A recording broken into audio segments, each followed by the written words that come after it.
natin, sabihin natin, praise natin nila. Kaya kanina talaga, nung makakita ako ng mga naka-blouse, mga sister o parang ate ko kami yan, kasalan. Parang diba, nag-effort, appreciate natin talaga. Kasi yun talaga ang kanilang personality. Ang ganda tingnan pag mga ganyan mga tao, makikita mo, si Sister Ata bago riban pa, last week. So yun, diba, parang matutupo tayo,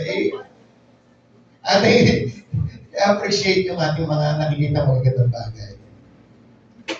Sabi nga po, be generous in giving praise and expressing affection. Malapit na po tayo matapos. Yan. Yan. Nung makita ko po itong babae ito, sabi ko talaga, napakaganda. Napakayumi. Napakamahimik. Yan. Yan po. Diba? Kahit hindi medyo pantay yung kilay niya ng oras na yan, diba, ang ganda. Talagang sinabi ko po, ako po nung unang kumakita yan, talaga may nabigyan agad sa kanyang ganda. Yan. Diba? Blunt din naman siya ngayon. So, alam nyo, bago ko po siya napasagot, isang word lang palang hinihintay niya sabihin ko sa kanya. Kasi po nakita kami sa Mindoro niya. Nakita kami. Di sabi ko, paano ko ba mapapasagot ng babae nito? Di, nakaisip ako, sabi ko sa kanya, ano mo, Sheila, ikaw ang pinakamagandang magyan na nakilala ko.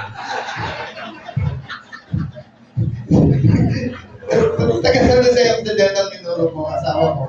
Siyempre po, ang magsilaging Mindoro, kanya. Pero hindi po sila magyan, sila po yung taga-Bulacan. Pinapatawa ko lang kayo. So yan po. Yan. Gusto niyo bang marinig ang aming love story? Yan. Ito po yung na-share ko na sa breakfast. Baka after 5 years po ulit ako makapag-share sa Batangas City. So, kukunin ko po yung part ng aming love story ni Mrs. Yan. June 2, 1997, as I entered the bank premises, may isang magandang dalaga akong nasinayan. Nasa isang sulok, mukhang estudyante at halatang may hinihintay. Aminin ko po, muli tumubog ang aking nalulungkot na puso. Kakaibang kuryente ang patuloy na dumadaloy sa ugat nito. Makaraan ng isang taon, kalahating pamamalagi ko sa Mindoro. Ngayon lang uli ako nakaramdam ng ganito. Magkakaroon na ng saysay, bukod sa aking sweldo, ang aking pagtatrabaho doon. Pero alam kong hindi magiging madali ang lahat kasi may naiwan akong girlfriend of 3 years sa Levery. The same way na may boyfriend siya that time. Naisip ko bigla, magiging biktima rin ba kami ng famous line sa isang kanta na we have the right love at the wrong time. Sa sobrang saya ko kapag kasama ko si Sheila, nalulungkot ako marinig ang how am I supposed to live without you. At alam ko rin masasaktan siya. At alam ko rin may masasaktan. And there's no easy way to break somebody's heart. Pero sinunod ko ang sinisigaw ng aming damdamin. And I did it my way. So yun po ang aming kwento. Ano po naging produkto? Anong buhay naman yung sinabi ko nung na-appreciate ko yung kagandahan niya? Ayan. Ano ko sa picture kung ano siya nung aming kapuha? Dahil ko po, ay, hindi ka, parang sa gitna ng katawan ko, hindi ako mulang, ninyo mulang. Yan. Yan ang po itsura namin after 28 years. Yan. Ang ganda namin ng bagong, maganda ang ngiti ko dyan, nag-bonus po kami sa district niya. Yan. Ano po naging bunga? Yan. Ang aming panganay. Isa po siyang seaman ngayon, nasa cruise ship. Ito po, petroleum engineer sa Petron sa Cavite. At ang bunso po namin ay grade 11 sa Olca, sa Taal. So ngayon pa lang po, ini-introduce na namin sila sa buhay Kristiyano. Nagsaserve na rin po sila sa simbahan. at umaattend na po ng mga gatherings sa mga at activity ng simbahan. Ayan.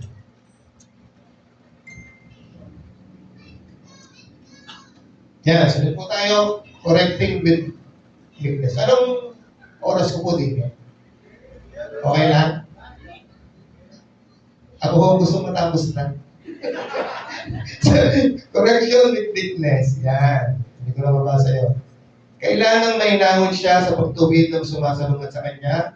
Baka sakaling sa ganitong paraan, bigyan sila ng Diyos ng pagkakataong magsisi at malaman ang katotohanan. Bro, naka-video rin. Saan nilalabas niya?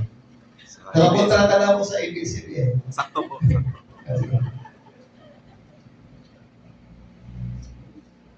Yan. Ito daw po ang tamang correction. Biblical correction, ang purpose is to restore. Dapat ang tono natin ay firm but loving. Matigas pero may pagmamahal. Ang goal, repentance and growth. Sa kabila naman po, public shaming, ang purpose is to expose kung kanyang kamalian. Ang tono, mocking, and sarcastic. Ang goal, embarrassment and control. So doon po tayo sa biblical correction. Kung dumating po ang time na meron tayong kasamahan na kailangan na pagpayuhan, ito po ang gawin natin.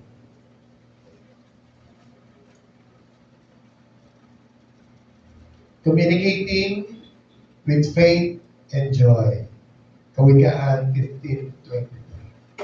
Nagagalak ang tao kapag masagot niya, mas nagagalak siya kung nasasagot siya sa tamang pagkakataon. Yan, ang kwento ko po dyan, yung kwento ng isang bata na consistent honor student na umiiyak sa kanilang bahay. Nakita niya kanyang papa at diretso pa rin ang pag-iyak niya. So, nagtanong ang papa niya sa kanya, bakit ka umiiyak? Papa, bagsak po ako sa exam. Baka mawala ako sa honor roll at hindi na po ako magkaroon ng honor.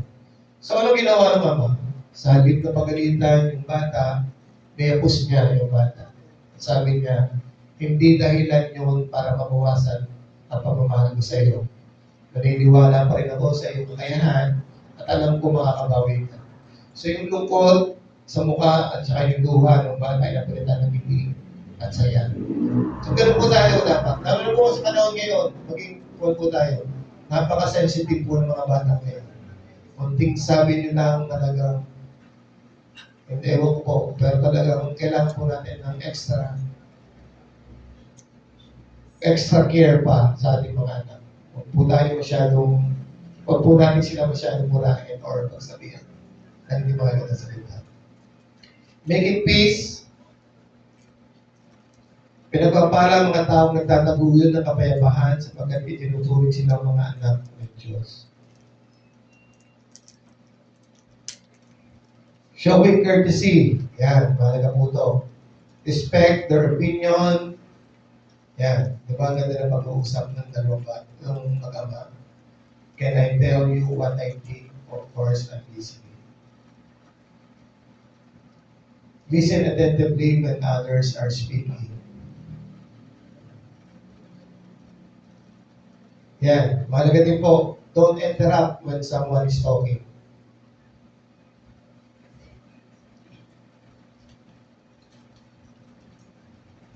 Take interest in others rather than simply talking of ourselves. Ito po, napaka-combo nito.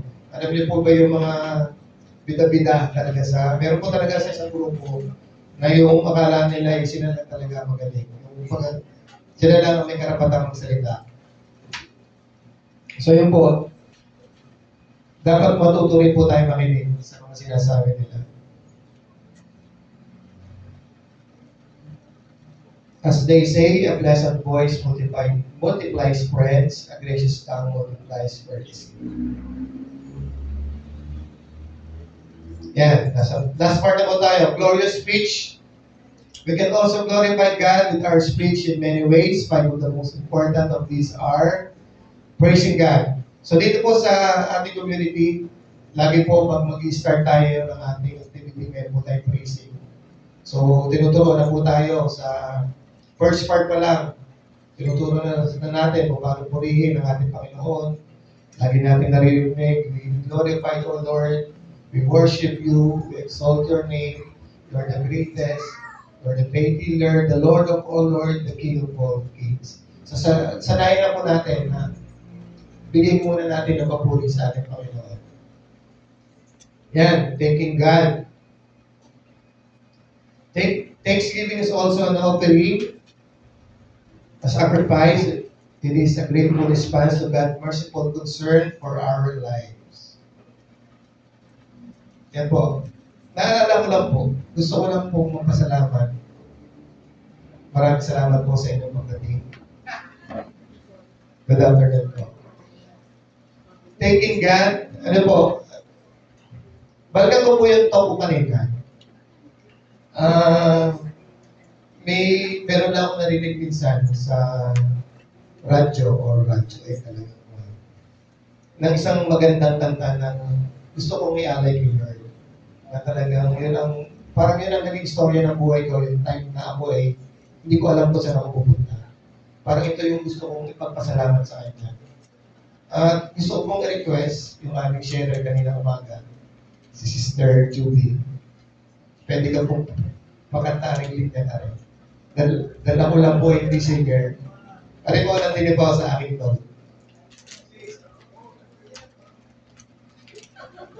Alam niyo po, Are?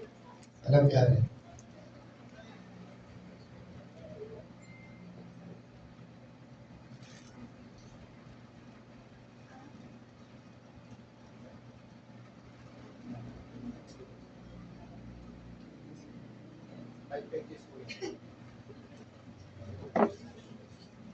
Okay.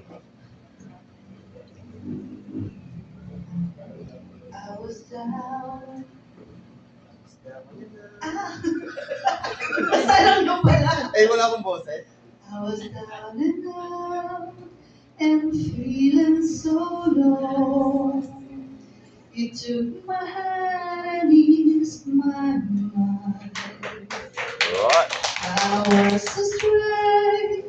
You showed me the way. Now I finally found my home in you. I still recall the times I've been through, confused and didn't know what to do. I almost gave up, but you gave me hope. You made me strong as the days went on. You made believe again. I was lost in the dark with my lonely broken heart. Then you came along, you took me home and made me your own. Thank you po, sis. Thank you, Lord. At dumating ka. Thank you, BCBB, dumating ka sa buhay ko. Ano po, ganda po ng kanta. At ang galing po ng kumanta. Ano po, yung nga pong nag-iisa kong manay budina ka ngayon, di pa naman ba? Nakatayo pa rin ka ngayon. Thank you po, Sister Judy. Nag-share po namin sila kanina. So talaga pong bumuhos po ang, hindi po umulan sa Lemery, pero umulan po ng luha kanina. Sa sharing ni Brother Joe. Thank you po. Calling upon the Lord, give glory to God with our speech by calling upon the Lord in times of special need. Our acknowledgement of His being the source of our protection, provision, and sustenance glorifies the Lord. Yeah.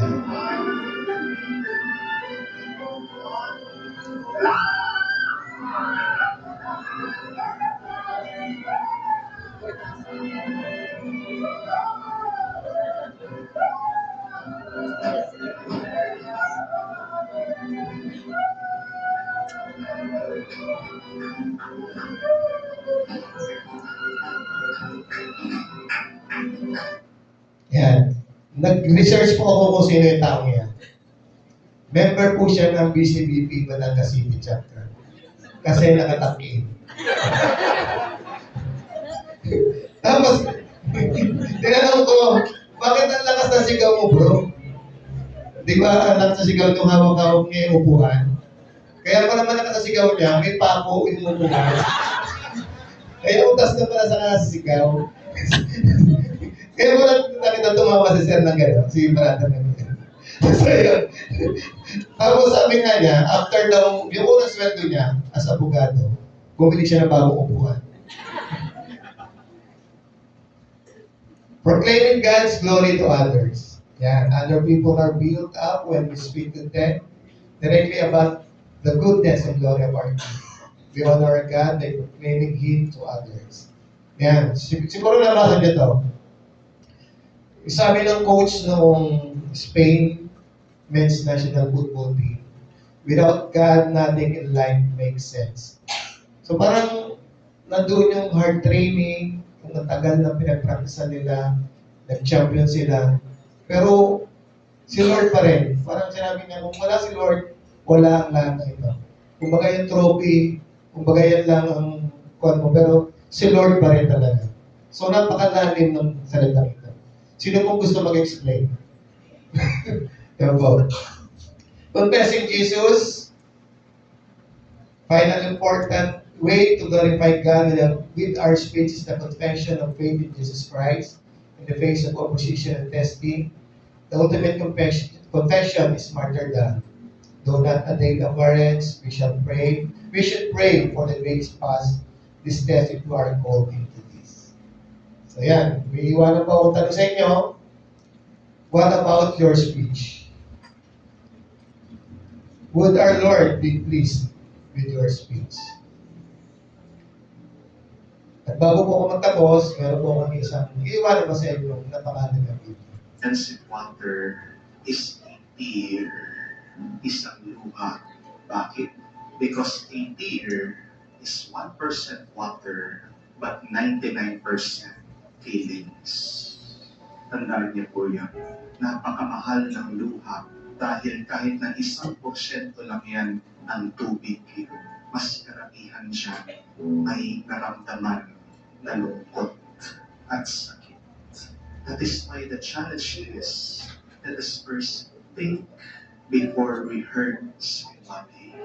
Sana yung mga ibang lalaki dyan, bago nila sigawan, purahin yung kanilang mga asawa, sana mag-isip din nila kung gaano kasakit ang minumura at sinisigawan. Di po ba? Please do not be the cause of another person's sadness.